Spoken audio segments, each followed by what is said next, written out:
అందరికీ నమస్కారం. రేపు సాయంత్రం 4 గంటలకి మన గౌరవ ముఖ్యమంత్రి గారు పేదల పెన్నిది, పేదల పాలిట దేవుడు గౌరవ ముఖ్యమంత్రి జగన్మోహన్ రెడ్డి గారి చేతుల మీదుగా ఆయన యొక్క కలలకు నిజరూపం బాబాసాహెబ్ అంబేద్కర్ గారి భారీ విగ్రహం, దాదాపు 206 అడుగులు, ఈ భారతదేశంలోనే ఎక్కడా లేనటువంటి భారీ విగ్రహం. దాన్ని విజయవాడ నడిబొడ్డు అంటే రాష్ట్ర నడిబొడ్డు, ఆల్మోస్ట్ ఈ ఆంధ్రప్రదేశ్ రాష్ట్ర నడిబొడ్డులో విజయవాడలో ఏర్పాటు చేయడం నిజంగా ముఖ్యమంత్రి గారి యొక్క గొప్పతనం. ఆయన యొక్క ఆలోచనలకు, ఆయన యొక్క మరి విధానాలకు తగ్గట్టు ఏదైతే ఆయన పేదల పక్షపాతిగా ముఖ్యమంత్రి గారు పేదల కోసం, నిరుపేదల కోసం ఆయన తన సర్వస్వాన్ని ఒడుతున్నారో ముఖ్యమంత్రి గారు ఈ రోజున, దానికి ఒక స్ఫూర్తి మన బాబాసాహెబ్ అంబేద్కర్ గారు. బాబాసాహెబ్ అంబేద్కర్ గారు నిరుపేద నుంచి వచ్చి మరి ఆ రోజున ఆయన అనుభవించినటువంటి కుల వివక్ష కానీ, ఈ వివక్ష కానీ, ఆయన బావి దగ్గర వివక్ష అనుభవించారు, అట్లాగే గుడి దగ్గర వివక్ష అనుభవించారు, అట్లాగే మీరు చూస్తే స్కూల్లో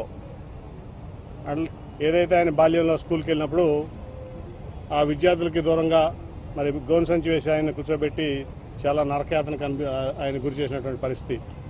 బావి దగ్గర, గుడి దగ్గర, నీళ్ళ దగ్గర, ఎక్కడైనా సరే, చదువు దగ్గర, అన్ని చోట్ల కూడా ఆయన వివక్ష అనిపించినప్పటికీ ఆయన ఒక కష్టంతో, ఒక పట్టుదలతో, కమిట్మెంట్తో ఆయన బాగా చదువుకుని బరోడా మహారాజు గారి యొక్క ఆర్థిక సాయంతో కొలంబియా యూనివర్సిటీలో మరి చదువుకోవటం, అక్కడ ఆయన PhD చేయటం, ఆ తర్వాత లండన్ స్కూల్ ఆఫ్ ఎకనామిక్స్లో ఆర్థిక శాస్త్రంలో నిపుణులుగా మరి PhD, దాన్ని మాస్టర్స్ చేయటం, ఆ తర్వాత అనేక రకాలుగా ఆర్థిక, సామాజిక, అట్లాగే కాన్స్టిట్యూషనల్ రాజ్యాంగం మీద ఆయన పట్టు సంపాదించడం జరిగింది.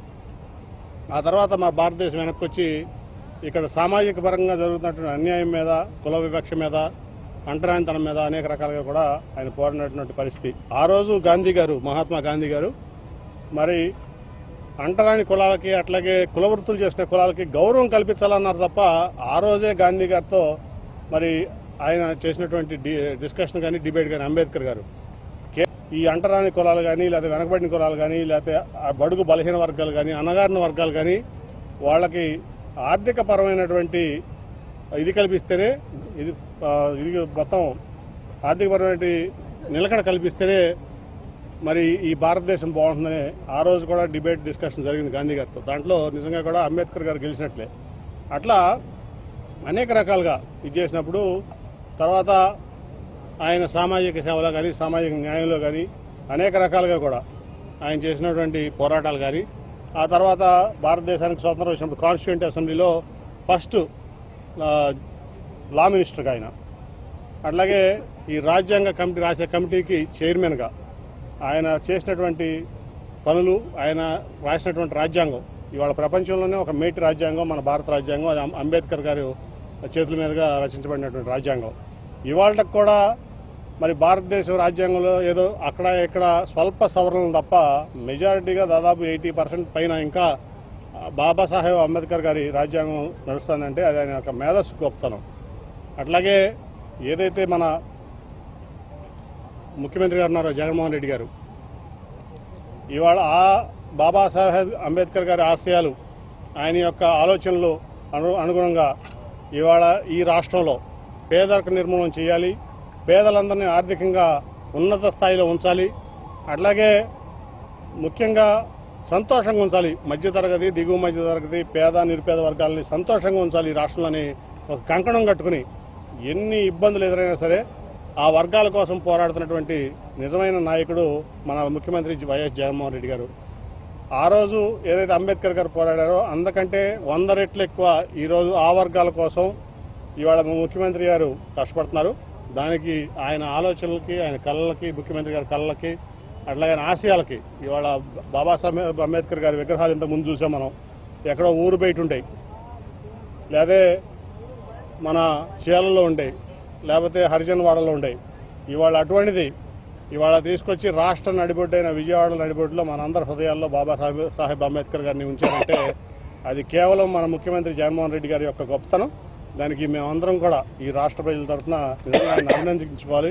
ఇటువంటి గొప్ప కార్యక్రమం రేపు సాయంత్రం 3 గంటలకి ముఖ్యమంత్రి గారి చేతుల మీదుగా ఆవిష్కరించడం, తర్వాత ఆ కార్యక్రమాలన్నీ కూడా రాష్ట్ర వ్యాప్తంగా కూడా అందరూ కూడా ఇక్కడికి వచ్చి దాన్ని మరి ఆ వేడుకని వీక్షించబోతున్నారు.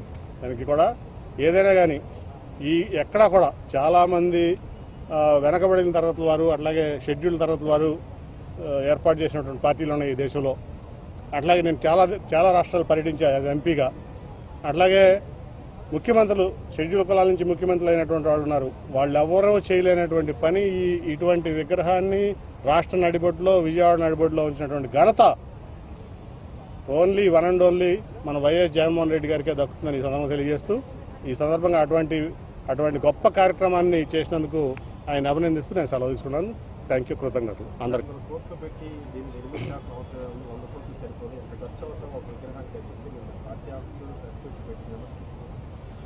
ఇప్పుడు మనం చూసాం ట్రాన్సిట్ సెక్రటరియట్లు, ట్రాన్సిట్ హైకోర్టులు అని చెప్పి ఎంత ఖర్చు పెట్టారండి. మనం ఏ బిల్డర్ దగ్గరికి వెళ్ళి అడిగినా మీరు ఒక బిల్డింగ్కి ఇవాళ చాలామంది లేమని చెప్తాడు. ఇవాళ ఒక బిల్డింగ్ కడటానికి మీకు 2,000 రూపాయలు సరిపోద్ది అడుగుకి. ఇక్కడైతే హైదరాబాద్లో అయితే 16,700 రూపాయలు సరిపోద్దాం. మన టెంపరీ సెక్రటరీ ఎంత ఖర్చు పెట్టారండి? 10,000 ఇచ్చాడు అడుగుకి చంద్రబాబు నాయుడు గారు. 10,000 రూపాయలు పెట్టి టెంపరీ సెక్రటరీ కట్టాడు. అది పక్కా కాదు. ల్యాండ్ ఇచ్చి, ఎమ్యూనిటీస్ ఇచ్చి 10,000 రూపాయలు అడుగుకి ఇచ్చినటువంటి గొప్ప వ్యక్తి భారతదేశంలో ఉన్నారండి. మీరు చెప్పండి. ఎవరన్నా ఇప్పుడు మీ జనరల్గా ఎవరన్నా ప్రెస్ అయినా సరే వెళ్ళి నాకు ఒక ఇల్లు కావాలని ఒక అపార్ట్మెంట్ కన్స్ట్రక్షన్ బిల్డర్ దగ్గరికి వెళ్తే ఏం చెప్తారు? అడిగింతండి మాది అంటారు బేసిక్గా. సారీ 2,000 హయ్యర్ సైడ్, 2,000 కాకుండా ప్లస్ ఇంకో 2,000 వేసుకోండి, 4,000. ఎందుకైందండి 10,000? నేను టీడీపీ ఎంపీనే కదా. చెప్పానండి బాబు కొడుకుని సమాధానం. ఏమైంది మిగతా 6,000 ఏమైంది? 2,000 ప్లస్ 2,000 ఇస్తున్నాం మీకు. అసలు మీరు మొత్తం ఈ ల్యాండ్ పూలింగ్లో మీరు రైతులు మోసం చేశారు. మొత్తం ఆ ల్యాండ్ పూలింగ్ చేసి ఈ రాష్ట్రాన్ని మోసం చేశారు. టెంపరీ సెక్రటరియట్ కోసం, టెంపరీ హైకోర్టు కోసం, టెంపరీ బిల్డింగ్ కోసం 10,000 ఎందుకు అయిందండి అడుగుకి? ఎవరన్నా మీరు చెప్పండి. ఈ ప్రెస్లో కానీ ఎవరన్నా మీరు ఇల్లు కొనుక్కుంటారు, లేకపోతే లగ్జరీ అపార్ట్మెంట్కి ఎంత అవుతుందండి? 4,000 అడుగు ఖర్చు. సరే అమ్మితే అపార్ట్మెంట్ బిల్డర్ 500, 1,000 రూపాయలు లాభం వేసుకోవచ్చు, కానీ 10,000 ఎందుకు పెట్టారు? లేమే అని చెప్తాడు కదా మినిమం. అవునా కదా? ఇప్పుడు ఈ 450 కోట్లు అయింది, కాగు ఉంది, లేకపోతే ఇది ఉంది, కాంట్రాక్టులు టెండర్లు వేస్తారు, దాని మీద వస్తుంది. నేను చిట్టా తీస్తే చంద్రబాబు నాయుడు గారు ఆడవాలి. అర్థమైందా? దాని మీద అనవసరం రాజకీయాలు అనవసరం, ప్రతిదాన్ని రాజకీయం చేయడం అనవసరం. ఇప్పుడు రాజకీయం చేయాల్సిన విషయాలు ఉంటాయి, రాజకీయం చేయకూడసిన విషయాలు ఉంటాయి. అంబేద్కర్ గారి విగ్రహం గొప్ప కార్యక్రమం, దాంట్లో ఎటువంటి డౌట్ లేదు. ఈ భారతదేశంలో గొప్ప కార్యక్రమం, దాంట్లో ఎవరో కూడా ఇది చేయకూడదు.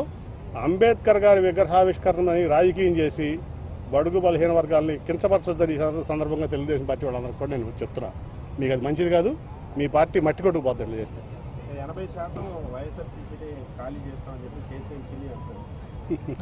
సార్ ఉత్తర ప్రగల్భాలకు నేనేం సమాధానం చెప్పనండి. బాక్స్లో ఓపెన్ చేసినాక ఏది 80% ఖాళీ అవుతుంది చూద్దాం కదా. ఇప్పుడు ఎందుకు మనకి వాళ్ళు చిన్న వాళ్ళ మాటలకి నేను సమాధానం ఎక్కడ చెప్తాను? ప్రజలు సమాధానం చెప్తారు అవన్నీ.